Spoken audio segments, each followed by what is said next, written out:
C'est un homme, un gentleman, un excellent politicien, mais surtout, pour moi, un souvenir d'un grand Canadien qui aura marqué notre histoire. 15 ans de vie politique, c'est un exploit qui mérite la reconnaissance et le respect de tous. Dans tous ces aspects de sa vie, il a fait une contribution à notre Chambre, mais bien sûr, au-dessus de tout, il a fait une contribution au Canada. Il va nous manquer. Beaucoup. Il a été marin, ingénieur, astronaute et finalement politicien. Marc Garneau a annoncé la semaine dernière qu'il avait décidé de mettre un terme à sa 3e carrière pour une retraite amplement méritée qu'il souhaite consacrer à sa famille, à ses mémoires et à voyager aussi. Le député libéral de Notre-Dame-de-Grâce-Westmount garde de beaux souvenirs des 14 dernières années, même s'il admet que certains moments ont été plus difficiles. Je l'ai rencontré à son bureau. Marc Garneau, bonjour. Merci d'être avec nous. Bonjour, Daniel. Un plaisir de vous accueillir dans mon bureau. Ben oui, dernière fois dans ce bureau. Comment c'était cette semaine? Vous avez parlé de fébrilité. Comment c'est d'annoncer à ses pairs, à ses collègues que c'est fini, on tourne la page? C'est un moment très émotionnel parce que certains que j'ai connus depuis 14 ans, je les quitte. Et puis, c'est non seulement la fin de ma carrière politique, mais en fait, je peux dire en un certain sens, la fin de ma vie professionnelle, parce que j'ai pas une autre chose devant moi. La 3e, quand même. La 3e, oui, c'est vrai. Pourquoi maintenant? Pourquoi pas attendre la fin du mandat? Parce que j'ai fait une promesse à ma famille l'automne dernier. Eux voulaient que je prenne ma retraite. J'ai toujours ma bonne santé. Ils voulaient profiter que je sois à la maison plus souvent. Et je leur ai dit, oui, je vais quitter, mais si je peux le faire après avoir soumis le rapport de l'aide médicale à mourir, j'étais sur ce comité-là. Je voulais le soumettre au Parlement, ce que j'ai fait le 15 février. Alors, maintenant, c'est le temps de partir. Il y a des gens la semaine dernière qui ont fait le lien entre la prise de position que vous aviez adoptée au Comité sur les langues officielles, quand vous avez dit que vous avez défendu les intérêts des Anglo-Québécois. Un peu, vous êtes inscrit en faux avec la position du gouvernement. Est-ce qu'il y a un lien entre votre départ? Non, il n'y a pas de lien. La raison pourquoi je quitte, c'est parce que j'ai fait cette promesse l'automne dernier. Mais avant de partir, il faut quand même faire sa job. Et j'ai pris une position que moi, je considère une position de principe sur C13.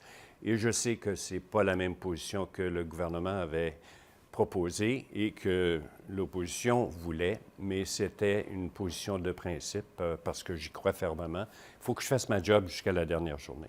Qu'est-ce que vous avez pensé des critiques à ce moment-là? Il y a des gens qui vous ont dit, qui vous ont même accusé de mépriser le Québec à cause de cette position-là. J'ai été accusé de mépriser le Québec, d'être un vendu, d'être un angryphone, d'être un colonisé.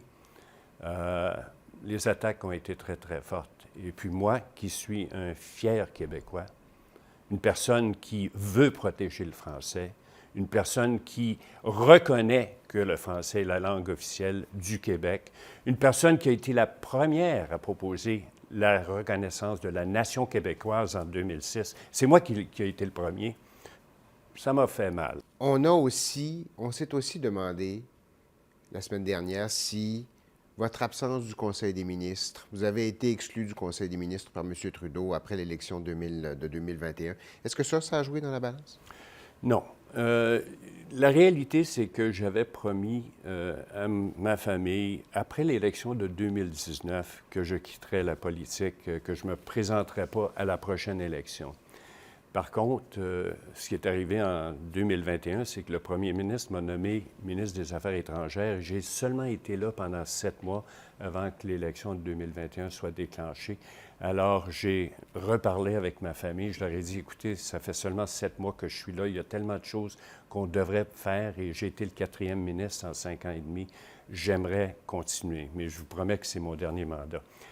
Je ne savais pas que je serais exclu à ce moment-là et j'ai décidé de rester parce qu'il y avait quand même des choses qu'on m'avait demandé de faire, comme être le président du comité sur les affaires autochtones et le président sur la question de l'aide médicale à mourir, coprésident. Alors, j'ai accepté ces 2 rôles-là, mais j'ai complété le 2e et j'ai décidé que c'était un moment logique pour moi de quitter.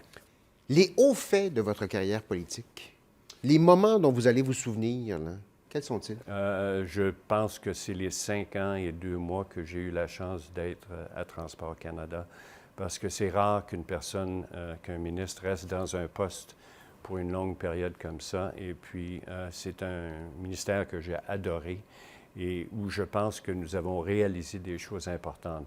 C'est peut-être invisible pour la population généralement, mais l'efficacité de notre système de transport et sa sécurité sont des éléments extrêmement importants, que ce soit les trains, les avions, les bateaux.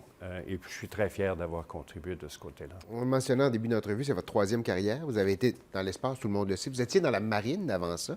Laquelle des 3 carrières est la plus agréable? Ou de laquelle allez-vous garder le meilleur souvenir? Ils sont toutes des carrières incroyables. Mon premier rêve dans ma vie, c'était d'aller dans la marine et j'étais très content. Mais probablement, celle qui m'a marqué le plus, c'est ma carrière spatiale. Et puis, mais il y a des moments tellement mémorables dans les 14 dernières années et j'ai fait tellement de bons amis. J'ai appris des choses. Quand j'étais astronaute, tout le monde, disons, m'appréciait ou était très, très gentil envers moi. Quand on rentre dans l'arène politique, par contre, il faut être prêt pour le fait qu'on va se faire critiquer. Il y a des gens qui vont vous aimer, il y a des gens qui vous aimeront pas. Et absolument, vous l'avez dit diplomatiquement. Il y a des gens qui vont m'haïr, en fait. Des fois, les émotions sont très, très fortes. Alors, ça a été un changement. Celui-là, je l'ai appris quand j'ai perdu la première fois dans Vaudreuil-Soulanges en 2006, que, wow, il y a des gens qui ont des émotions très fortes contre moi. Et puis, est-ce que je suis prêt à accepter ça dans la vie politique? C'est quelque chose que tous les politiciens doivent décider s'ils sont prêts à accepter ces critiques-là. C'est pas facile. Est-ce que c'est devenu trop partisan, la Chambre des communes? Moi, je l'ai dit dans mon message qu'il faudrait être plus digne, il faudrait être moins partisan. Ça ne veut pas dire qu'on ne critique pas. On a différentes façons de voir les choses et c'est parfaitement acceptable de dire pourquoi on n'est pas d'accord avec quelque chose. Mais on n'est pas obligé de crier. On n'est pas obligé de parler pendant que quelqu'un est en train de poser une question ou répondre à une question. Alors, cet esprit de courtoisie, je pense qu'il y a eu une certaine érosion dans les dernières années. Et moi aussi, j'ai parfois me suis emporté, mais moins souvent qu'au début. Un petit rappel à l'ordre. Quelle est la suite des choses pour Marc Garneau maintenant? Alors, je n'ai rien devant moi, sauf le fait que je complète mes mémoires.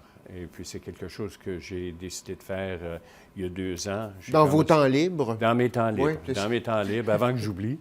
Et puis, alors ça, c'est ma priorité numéro 1. Deuxièmement, de passer du temps avec ma famille. On va voyager. On va simplement prendre le temps de respirer. Alors, rien d'officiel devant moi.